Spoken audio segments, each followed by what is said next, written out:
정진석 국민의힘 전 원내대표는 2017년 9월 자신의 SNS에 노 전 대통령의 부인 권양숙 씨와 아들이 박연차 씨로부터 수백만 달러의 금품 뇌물을 받은 혐의로 검찰 조사를 받은 뒤 부부싸움 끝에 권신을 가출하고 그날 밤 혼자 남은 노 대통령이 스스로 목숨을 끊은 사건이라고 썼습니다.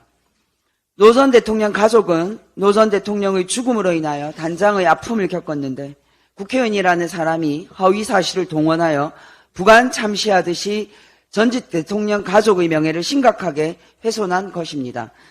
정진석 전 국민의힘 원내대표는 그동안 노무현 전 대통령 유족들에게 공개적으로 제대로 사과한 적이 없습니다. 검찰은 정진석 의원이 고소된 지 5년 동안 정진석 국회의원을 기소하지 않다가 지난해 9월 정 의원을 벌금 500만 원에 약식 기소했습니다. 저는 검찰이 이 사건을 왜 5년 동안이나 기소하지 않고 봐주고 있었는지 이해하기 힘듭니다. 정진석 의원의 명백한 허위 발언이 사실관계를 수사하고 악의성을 판단하는데 5년이나 걸릴 일입니까? 그러나 검찰은 합리적 이유 없이 사건을 매우 느리게 수사하고 기소하면서 범행 이후 오랜 시간이 지난 점이 정진석 의원에게 유리한 사정이라고 말했습니다.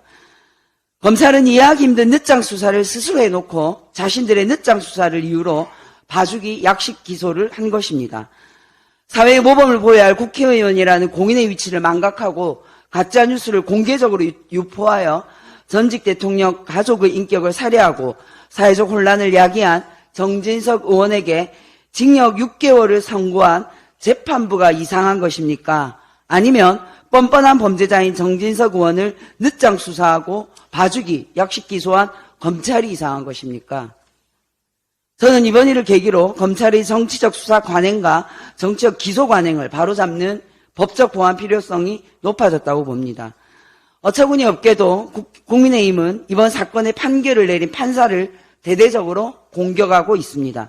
판사의 고등학교 시절의 글까지 찾아서 공격하고 정치적 성향을 자의적으로 분석하면서 공격하고 있습니다.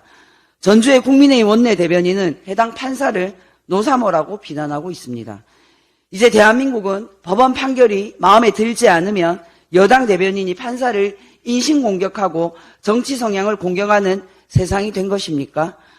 그렇다면 대통령 장모의 통장 잔고증명 위조라는 중범죄에 고작 1년 징역형을 내린 판사를 우리 야당은 극우 판사라고 공격하고 뒷조사를 해야 합니까? 윤석열 검사 독재 정권에서는 정부 여당 마음에 들지 않는 판결을 한 판사를 공개 처벌하기로 마음먹었습니까? 여당의 비상식적이고 과도한 판사 비난과 의혹 제기는 사법권을 농락하는 것입니다. 국힘당은 도대체 나라를 어떤 꼴로 만들려고 합니까? 정신 차리기 바랍니다.